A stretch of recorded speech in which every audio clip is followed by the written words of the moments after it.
pertama kali ikut lomba dulu. Ini ceritanya agak lucu sih. Itu jadi selama aku lomba tuh cuma sekali yang lomba itu secara offline. Refleks.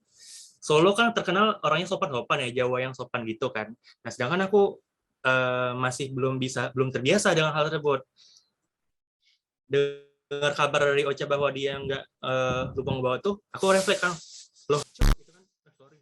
Halo teman-teman Sudut, kembali lagi bareng aku Azahra. Aku Fatin. Di Sudut Manyar episode 4.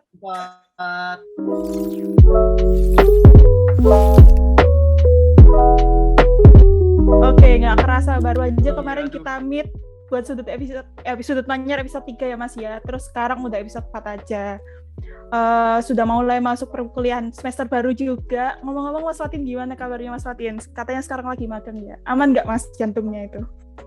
Oke, sejauh ini di sini aman-aman aja magangnya, cuman ya terlihatlah koneksinya ya cukup membingungkan koneknya. Semoga nanti selama satu Sudut Manyar episode 4 ini lancar aja lah. Oke. Amin. Zara gimana Zara? Kabarnya Zara? Semester 5. Alhamdulillah baik, sangat baik, sedang menyiapkan mental buat semester baru.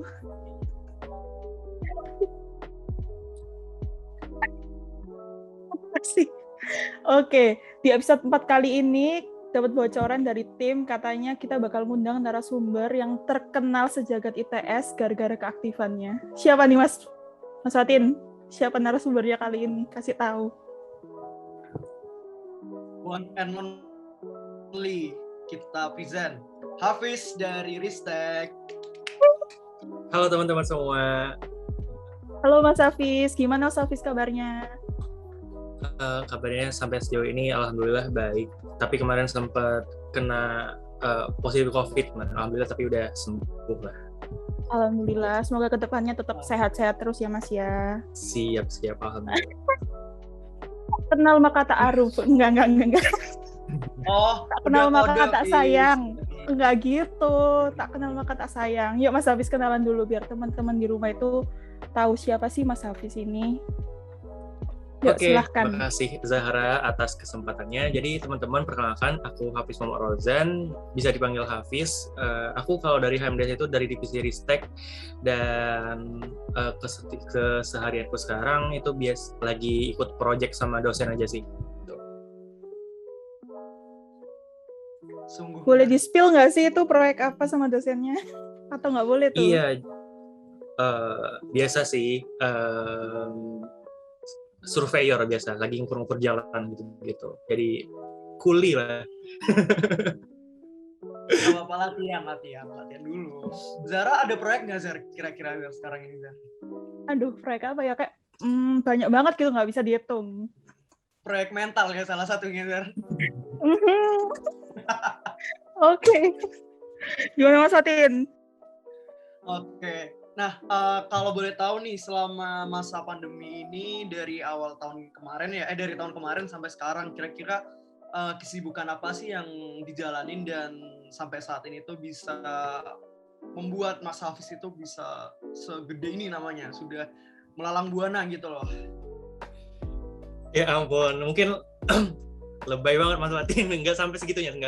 Jadi mungkin kalau kesibukan sekarang itu dari awal pandemi kemarin itu paling ya ikut-ikut lomba-lomba aja kecil-kecilan sekali-sekali gitu kan, kayak PKM, karya tulis ilmiah gitu. Terus juga aktif juga di organisasi kan, kayak di himpunan, lalu di TDC. Sama sekarang lagi ngerintis satu startup juga gitu, vendor kampus.id. Mungkin bisa promosi ya di sini. Nah, gitu. Boleh. Wow. Aktif sekali ya, sangat aktif ya. Bagus. Enggak Mas, sebenarnya lebih ke nggak bisa diem aja sih, gitu. Oke, ceritain dong Mas. Gimana bisa seorang Mas Hafiz ini tiba-tiba masuk gitu ke dunia keilmian? Terus ngebikin Mas Hafiz tadi yang katakannya Mas Fatin terkenal sejagat ITS gitu. Gimana Mas, ceritain dong Mas? ITS di luar Enggak. Malahan Mas Fatin lah lebih lah dari aku kan. Zara lah. Kalau ya, lempar-lemparan terus. Silakan. Cerita awal mula kenapa bisa masuk dunia keilmiahan tuh ya. Sebenarnya bisa dibilang aku tuh kayak kecebur, udah basah kuyup dan nggak bisa keluar lagi gitu kan. Soalnya kalau aku sendiri dari SMA itu sebenarnya nggak pernah sekalipun aktif di dunia akademik. Kalau SMA dulu tuh cuman aktif ya ikut lomba basket sama apa ya, duta pariwisata gitu. Kayak kalau di sini namanya apa? Kalau di tempatku daerah namanya Bujang Gadis Lahat gitu kan. Nah terus kan aku kan kuliah berasal dari Lahat, Sumatera Selatan, bukan Palembang, bukan ibu kota. Terus kuliah jauh tuh ke Surabaya. Jadi waktu itu aku juga alumni pertama yang kuliah di TS dari SMA aku. Jadi waktu itu kayak pengen ngebuktiin diri kan, pembuktian lah sama teman-teman yang lain kan. Nah jadinya waktu itu karena ada cutting pas lagi forum gitu nanya siapa yang pernah ikut lomba gitu kan. Ya udah, padahal aku tuh nggak pernah ikut lomba, jadi tapi nekat aja gitu kan, saya mas gitu kan. Oh ya udah, waktu itu udah dinotis gitu kan, Nah mulai saat itu kayak mulai dibimbing gitu kan. Ya udah waktu itu beraniin ikut lomba pertama kali. Nggak taunya juga alhamdulillah lolos final. Setelah lolos final itu waktu itu masih lomba offline, jadi setelah lolos final tuh belum juara, tapi karena udah pertama kali lomba itu jadi lomba-lomba terus deh, jadi ketagihan. Sebenarnya ketagihan itu bukan karena ikut lombanya, tapi ketagihan buat ngedapetin hadiahnya, uangnya gitu. Setuju. Kalau masalah duit emang tidak bisa ditolak. Bener. Masalah duit, oke, semua. Oke, keren. Alhamdulillah lancar ya perjalanannya, bisa sampai tembus ke final ya. Nah, kira-kira gimana sih cara dari Mas Hafiz ini tuh bisa dapetin banyak inovasi atau kayak inspirasi dalam mengerjakan karya tulis keilmiahan itu atau ide-ide dalam keilmiahan itu? Oke. Jadi kalau dari aku sendiri itu sebenarnya kan jurusan kita kan teknik sipil. Tapi judulku sendiri yang berkaitan dengan teknik sipil itu cuma satu doang. Itu tentang pengembangan beton biopolimer. Jadi beton tanpa semen gitu. Nah, aku sendiri itu lebih banyak tuh ide-ide tuh di luar keilmiahan. Jadi kemarin tuh pernah ngebuat aplikasi untuk anak-anak SLB kan, anak-anak yang bipolar disorder gitu. Lalu yang kedua pernah juga inovasi itu ngebuat aplikasi pariwisata yang dia itu juga mengakomodir untuk pemandu wisata itu bisa dapat pekerjaan dari sana. Jadi kayak Gojek gitu. Kalau Gojek kan dia itu ojek-ojek kan yang ditampung di aplikasi tersebut. Nah kalau aplikasiku itu para pemandu wisata, jadi dikumpulin di aplikasi itu. Nah kalau dari aku sendiri itu gimana sih caranya ngebuat punya banyak inovasi kayak gitu? Sebenarnya nggak banyak sih, cuma beberapa doang. Itu dengan cara ngelihat lingkungan sih, banyak atau enggak permasalahan-permasalahan yang ada, dan juga topik-topik yang hangat sekarang seperti SDGs, Society 5.0 gitu-gitu. Oke, yang nggak apa-apa ya, inovasinya itu sudah bisa membantu permasalahan yang ada di sekitar. Keren. Emang beda anak Ristek. Kayak aku ini apa gitu. Lega banget nih ketawa tadi kita gila. Oh iya, terus kalau di diploma sipil tercinta ini ada nggak sih Mas wadah buat teman-teman itu menampung minat bakat yang di dunia keilmiahan itu sendiri? Ada nggak sih Mas? Ada banget, niruin Mbak Azhara, ada banget. Jangan gitu. Oh gini berarti, oke mulai besok. Ada banget Mbak, jadi kalau untuk mahasiswa baru itu yang pasti pertama kali bakal dikasih namanya PKTITD. PKTITD itu pelatihan karya tulis ilmiah yang mana itu diadain oleh divisi Ristek Himpunan kerjasama dengan trainer keilmiahan BMITS gitu. Nah lalu kalau untuk wadahnya sendiri itu ada di Ristek sama di DSC, yang mana kalau di Ristek itu buat teman-teman yang mau ikut lomba di bidang keilmiahan seperti PKM, KTI, esai, mawapres gitu-gitu. Nah, lalu kalau di DSC itu lebih ke teman-teman yang ingin ikut lomba ke topik keprofesian kayak beton, aspal, jembatan gitu. Oke. Bagus juga jawabannya ya, bagus ya. Nah, berarti emang di DS itu Iya. emang sangat terfasilitasi ya. Karena bisa ini harus gini terus berarti nanti ke depannya. Oke, berarti di diplomasiku sendiri udah banyak tempat yang atau wadah untuk memfasilitasi mengenai keilmiahan itu sendiri. Dan kemudian gimana sih caranya kalau misal kita nih, kalau misal aku sama Zara nih, kita punya ide. Kita punya ide nih, terus mau maju ke buat maju ke suatu lomba keilmiahan gitu. Caranya gimana sih biar kita bisa dapat pendampingan dari Mas Baristek ini? Soalnya kan kita nggak tahu nih cara ke deketin Mas Baristeknya gimana. Mas Mbak mau ikut lomba nih gitu atau gimana? Atau ada kiat-kiat khusus atau gimana nih kira-kira kalau apa caranya untuk didampingin? Gitu. Oke. Jadi caranya itu ada banget. Ada banget. Jadi gini, misalkan dari teman-teman mahasiswa baru dari Mas Mbak sendiri pengen ikut lomba, itu kita memudahi kalau misalkan ingin mengikuti bimbingan. Jadi dari kita tuh dari DSC sama Ristek itu punya 4 grup. 4 grup itu, yang pertama grup untuk bimbingan KTI, yang kedua bimbingan tender, yang ketiga bimbingan struktur, yang keempat bimbingan beton. Nah, jadi misalkan teman-teman itu ingin ikut salah satu dari kategori lomba tersebut, silakan bisa langsung menghubungi Mbak Mas Ristek atau DSC, lalu nanti akan dimasukkan ke grup tersebut. Nah, kalau dari sini ya mungkin bisa menghubungi aku langsung ya yang mendengarkan podcast ini. Bisa langsung menghubungi Instagram aku di HAFIIZZHH Hafiz. Oke, promosi sekalian ya.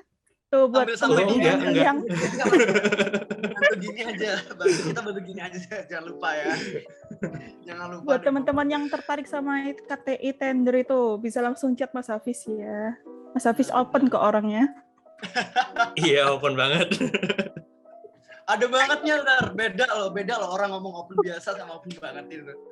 Oke. Berarti ini ya bisa didampingi secara maksimal ya kalau banget itu ya. Berarti bisa didampingi secara maksimal seperti itu. Tuh. Aduh.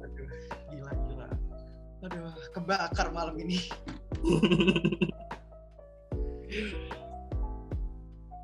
Terus gimana, Zar? Oh gini, kan setelah Mas Hafiz mengikuti lomba-lomba keilmiahan yang banyak banget tuh, terus pasti dong banyak insight yang masuk ke Mas Hafiz, ada atau percakapan-percakapan baru yang diterima sama Mas Hafiz sendiri. Ada nggak sih cerita menarik waktu mas-masnya itu aktif berkegiatan? Apa ya? Mungkin aku mau cerita pas pertama kali ikut lomba dulu. Ini ceritanya agak lucu sih. Itu jadi selama aku lomba tuh cuma sekali yang lomba itu secara offline. Nah, yang aku bilang tadi, pertama kali lomba terus lolos final gitu kan. Itu lombanya di UNS, Universitas Negeri 11 Maret. Nah, jadi waktu itu aku sama timku itu ada Ali, ada Ocha gitu kan. Nah, jadi kita lagi di ruang briefing tuh, lagi technical meeting.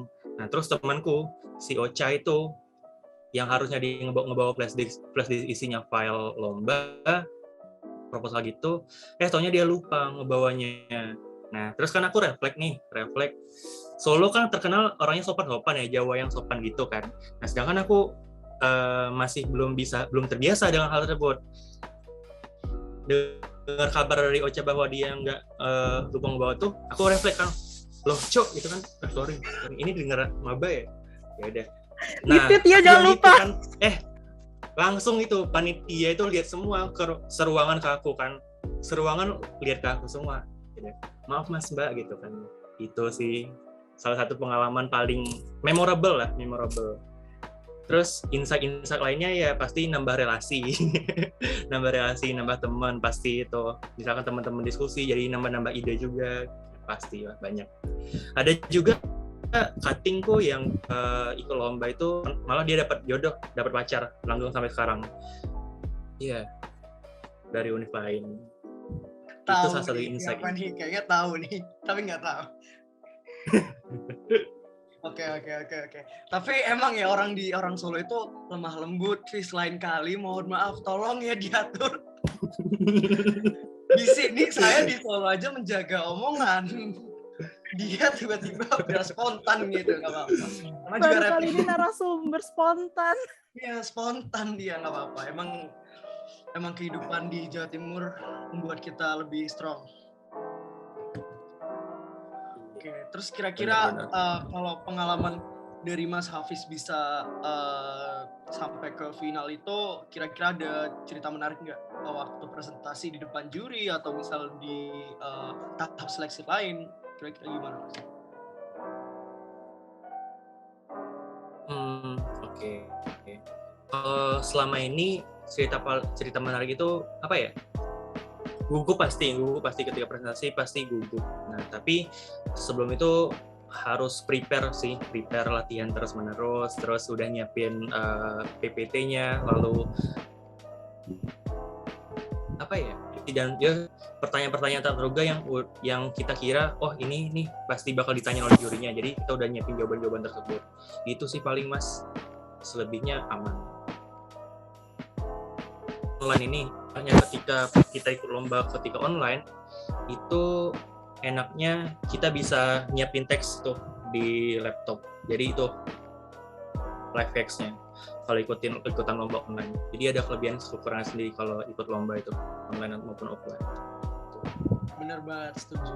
Ada kelebihan kekurangan lah ya di kuliah online dan di hadapan laptop ini kita bisa ada teksnya kayak gitu. Bener banget. Jadi buat teman-teman mumpung lagi online ya, dimanfaatin dulu sebelum nanti rumornya minggu ke-8 kan katanya mau offline ya. Udah tahu belum sih? Katanya mau offline? Masih katanya kan ya, belum fix kan. Semoga yang terbaik aja deh, semoga. Agak deg-degan tiba-tiba offline. Tapi nggak apa-apa, emang kita harus bisa adaptasi dengan berbagai macam kondisi lah ya. Nah, dari Mas Hafiz kira-kira ada closing statement nggak buat teman-teman yang nonton ini di rumah? Selain tadi Mas Hafiz sudah promosi akun Instagramnya untuk nanya-nanya tentang Ristek, mungkin dari Mas Hafiz mau memberikan satu dua kata untuk teman-teman untuk bergabung dalam keilmiahan atau boleh yang lain, silakan. Oke, ya closing statement ya. Mungkin kalau dari aku untuk teman-teman mahasiswa baru 2020 atau 2021 yang mendengarkan ini, sebisa mungkin sedari awal itu planning atau rencanakan apa yang akan kalian tuju di tahun-tahun berikutnya. Soalnya banyak itu ketika mahasiswa udah tahun ketiga atau tahun keempat itu mereka nyesel. Kenapa tuh aku pas tahun pertama itu nggak ngelakuin gini, nggak ngelakuin itu gitu kan. Ujung-ujungnya buat life plan apa aja yang bakal dilakuin kayak gitu. Lalu mungkin buat teman-teman yang ingin masih takut-takut untuk ikut lomba-lomba keilmiahan maupun itu KTI, business plan, esai dan lain sebagainya, coba aja kapan lagi kan kita jadi peserta dan sampai kapan kita akan terus menjadi seorang penonton gitu. Mungkin itu aja sih Mas Fatin.